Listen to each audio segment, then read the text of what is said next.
আপনার দেশের স্বাধীনতা সার্বভৌমত্ব নিয়ে ষড়যন্ত্র করছে। বিএনপির ষড়যন্ত্রের কোন ইতিহাস নাই, পেছনের দরজা দিয়ে ক্ষমতায় যাওয়ার কোন ইতিহাস নাই। আপনারা যদি আমাদের এই নম্রতাকে, এই ভদ্রতাকে যে দুর্বলতা ভেবে থাকেন, বোকার সঙ্গে বসবাস করছে। যারা ধর্মের ব্যবসা করে দেশ টিকিট জায়গা, তারা বলছে একটি বৃহৎ দল এই দেশের গণতন্ত্র নিয়ে ষড়যন্ত্র করছে। আমি তার জবাবে বলতে চাই, এই আপনারা যারা এই কথা বলছেন, আপনার দেশের স্বাধীনতা সার্বভৌমত্ব নিয়ে ষড়যন্ত্র করছে। এই দেশের স্বাধীনতা বিএনপি নেতা শহীদ রাষ্ট্রপতি জিয়া রহমান সাহেবের নেতৃত্বে হয়েছিল।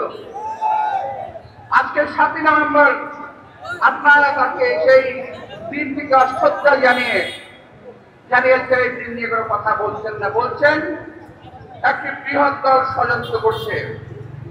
বিএনপির ষড়যন্ত্রের কোন ইতিহাস নাই, পেছনের দরজা দিয়ে ক্ষমতায় যাওয়ার কোন ইতিহাস নাই।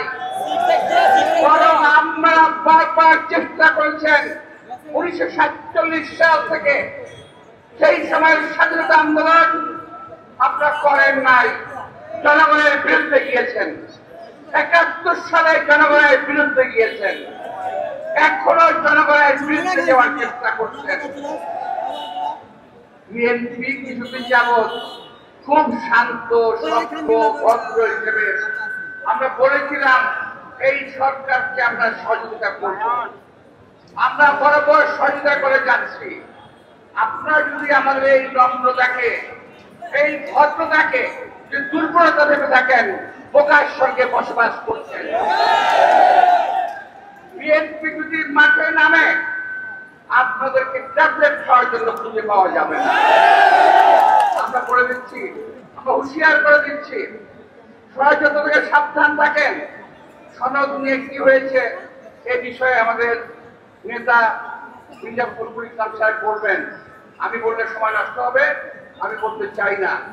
অনেকে লম্বা কথা বলছে সনদ নিয়ে, আমরা বারবার এটাকে মানতে চেয়েছি, কিন্তু আপনারা একটা না একটা খুঁত ধরছেন এবং এটাকে নষ্ট করার চেষ্টা করছেন। এই সমস্ত অপকর্ম বাদ দেন। বিগত দিনের ইতিহাস দেখে নিন, আপনারা ক্ষমা চান, এখনো সময় আছে। জাতিকে আর বিভ্রান্ত করার চেষ্টা করবেন না।